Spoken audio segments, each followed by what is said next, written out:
Welcome to the Fear and Greed Business Interview. I'm Sean Aylmer. Private credit is a very hot topic in investing right now. More investors seem to be considering it as an asset class, and it certainly provides access to some pretty interesting opportunities. But there's still a bit of misinformation and confusion out there. So that's what today's interview is all about, busting some of the myths about private credit. Of course, this is general information only, and you should always seek professional advice before making investment decisions. Roger Montgomery is the founder and chief investment officer at Montgomery Investment Management, a great supporter of this podcast, offering investors access to a range of managed funds, including equities and, of course, private credit. We've spoken to Roger plenty of times on Fear and Greed. He's got more than 3 decades of experience in funds management, equities analysis, investment strategy, trading, stockbroking, you name it. Roger's got it. Well, that's probably a bit rough on you, Roger. Welcome back to Fear and Greed. Great to be with you again, Sean. So I've talked a fair bit about private credit on the podcast, so I don't want to dwell on it too much. But in 30 seconds, what is private credit?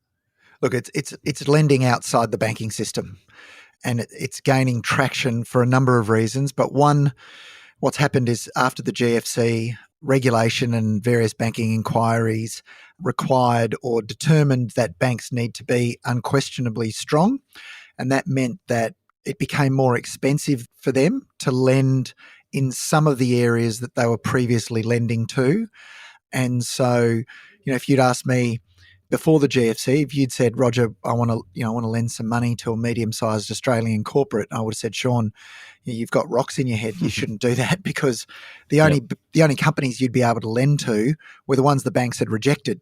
Well, that's not the case anymore. The banks have pulled back from a lot of different types of lending because it's just not profitable, or it's capital intensive, or it's too labour intensive for them.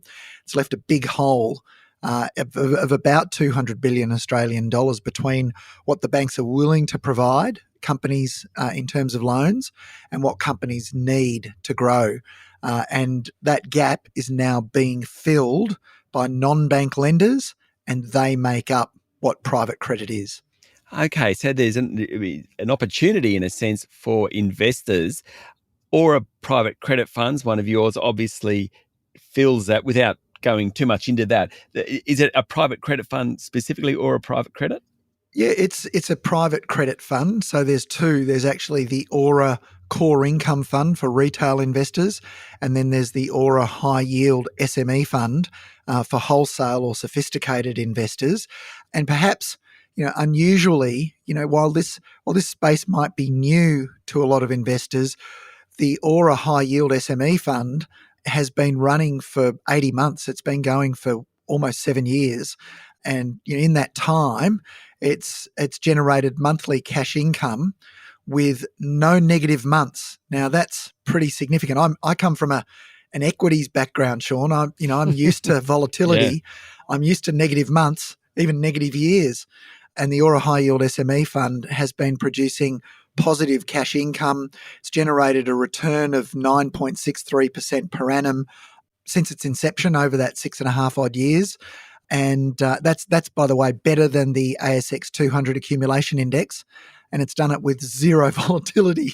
Wow. So when we draw charts of returns, we show the stock market return, and it goes up and it goes down and it wiggles on the screen. The return of the Aura High Yield SME Fund is a line, 45-degree straight line. It's pretty good. It's a little bit embarrassing for equity managers like myself. So, Roger, you've been involved with private credit for a while now. Let's go through your top 5 myths about private credit. The first one that you've offered: the high returns on offer mean the asset class is very high risk. Not the case? Yeah, look, when we partnered with Brett Craig and the team at Aura, he was telling us his returns, and me being an experienced investor, it was at 9.6% or thereabouts, and I thought, that just sounds risky. I don't think we can. Yeah. I don't think we can tell investors about that kind of return, because they'll immediately think it's too high and there's something not quite right. A lot of private credit funds are generating similar returns. That's 7, 8, 9, 10% returns. And while many people think it's risky, it would have been if it was 15 years ago and you were lending prior to the GFC to companies that the banks had rejected.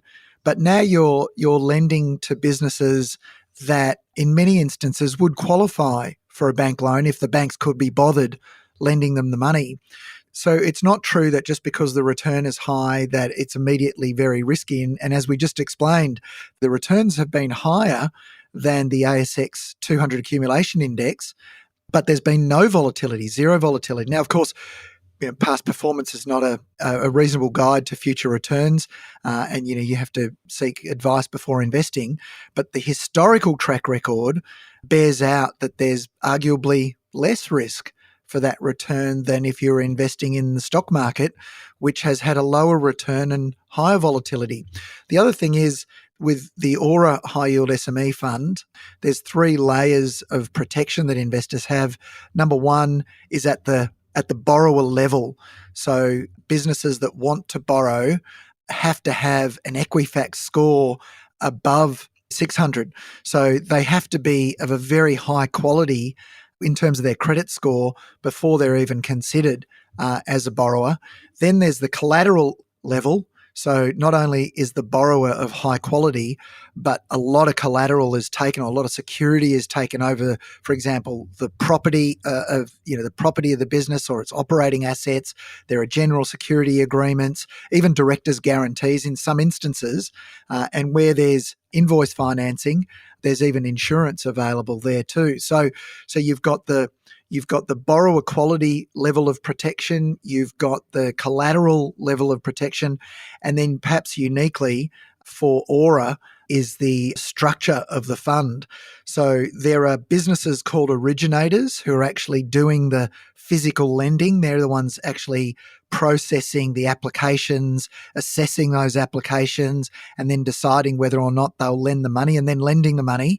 Those originators, those businesses themselves have to put up some equity into the loan book as a first loss piece.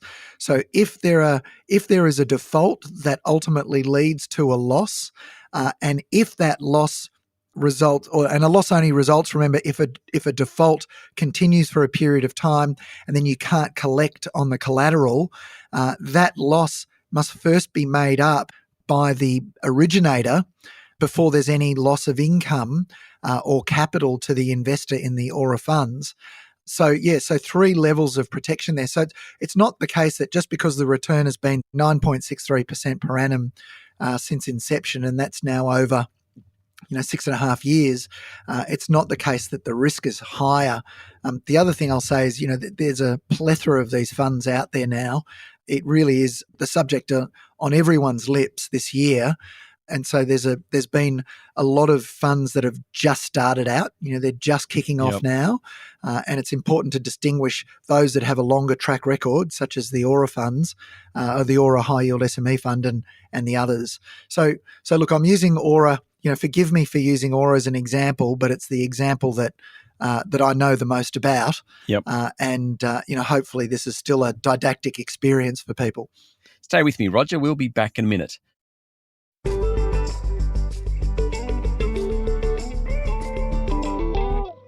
I'm speaking to Roger Montgomery from Montgomery Investment Management.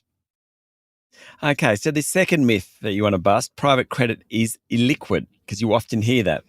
Yes, you do. In fact, there are plenty of private credit funds out there that lock up investors' capital. Aura doesn't, but it's important that investors do the due diligence, look at the terms of the funds that they're investing in. Those PDS, they're long and they're boring, but you really do need to read them because that's where you're going to find out the terms. Some funds lock investors in for 6 months, some for 3 months, some for the first year, and then after that you're not locked in. In Aura's case, there's no lockup. You can get your money out with a month's notice. There's monthly liquidity. But of course, if everyone, and this is true of all funds, by the way, and I've managed funds for a long time, if every investor wanted to get their money out all at the same time, sure. then there would be what's called gating procedures that are put in place to slow that down. You'd need to in the case of private credit funds, you would have to wait for the borrowers to pay the interest back, and then that interest being paid back and the principal would ultimately go to the unit holders who've decided to exit. Okay. Myth number 3, private credit does not perform well. in tough economic times? Yeah, well, that certainly, you would think that's the case, that if we get a broad recession, that's going to be pretty risky for SMEs in Australia or small and medium-sized corporates in Australia. But as we've seen, the funds that I've been talking about today, they've operated, that 6.5-year track record includes the disruption from COVID, which was pretty severe. And as I said earlier, there's been no disruption to the monthly income. Every single month has been produced positive income. There's been no negative months. Myth number 5, private credit only involves lending to distressed businesses and sectors, industries. And again, another one you hear, I suppose this is to your original point, maybe that was correct 15 years ago, not so much nowadays. Yeah, look, Sean, there are funds that specifically lend to distressed businesses or what we'd call turnarounds. But you and I both know that, I don't know if it's your favourite quote of Warren Buffett's, but it's one of my favourites. He said, turnarounds seldom turn. Yeah. And you've just got to remember that if you are going to be investing in a private credit fund that does lend to distressed businesses, then you want a commensurately higher return for taking on that extra risk. Not all of them do, and the Aura funds don't. They invest, or lend rather, for growth borrowings. They're lending to businesses that need money for growth rather than being in distress and need to, pay off other creditors. And the 5th myth, private credit investments are not diversified. Yeah, look, some aren't. And it's really, again, this is where the PDS, that will offer, or a term sheet or an information memorandum is going to give you the information that you need in order to assess whether or not that particular credit fund is appropriate for your risk appetite. Yep. Some of them focus only on property development. They will only lend to property developers, and the fund might only have, 5 property or 10 property developers that it lends to. So you're concentrated in an industry, you're concentrated in terms of the number of borrowers as well. So you only need one of those to go wrong, and that could have quite a big impact on your return. There are others, case in point, the Aura High Yield SME Fund, over 11,000 loans with an average size of a bit more than $100,000, and an average term of, call it 5 or 6 months. And so that book is being repriced constantly, and the loans are spread right across the economy. Okay, so wrapping this up, a couple of key takeaways is certainly that private credit is an opportunity for investors. But I suppose fundamentally, not all private credit's the same, and actually understanding what you're investing in is critical. Yeah, I think the bottom line is whether you're investing in, one of our funds or another private credit fund, the first thing that's going to grab you is the return, because the returns have been pretty attractive to date. Yep. So that's the first thing that's going to get your attention. But what you really need to focus on is the track record of the manager. How long has that fund been going? How long has it been producing that return? What are your restrictions in terms of getting your money out? How diversified is the loan book? Is it spread across industries and spread across borrowers? Is it lots of small loans, or is it just a few large loans? And perhaps, I think finally, how often are the distributions paid? Are they distributed monthly, quarterly, annually? They're the things that you want to know before making a decision about which private credit fund to invest in. Mind you, and I've said this to you once before, Sean, I do believe that as time passes, this will become an asset class in its own right. Yeah. And we're seeing more and more financial planners now allocating to private credit as a necessary diversification element within portfolios. Roger, thank you for talking to Fear and Greed. Always a pleasure, Sean. That was Roger Montgomery, founder and chief investment officer at Montgomery Investment Management, a great supporter of this podcast. Visit Montinvest, Montinvest, montinvest.com for more information, or sign up for Roger's Insights at rogermontgomery.com. This is the Fear and Greed business interview. Remember, this is general information only, and you should always seek professional advice before making investment decisions. Join us every morning for the full episode of Fear and Greed, daily business news for people who make their own decisions. I'm Sean Aylmer. Enjoy your day.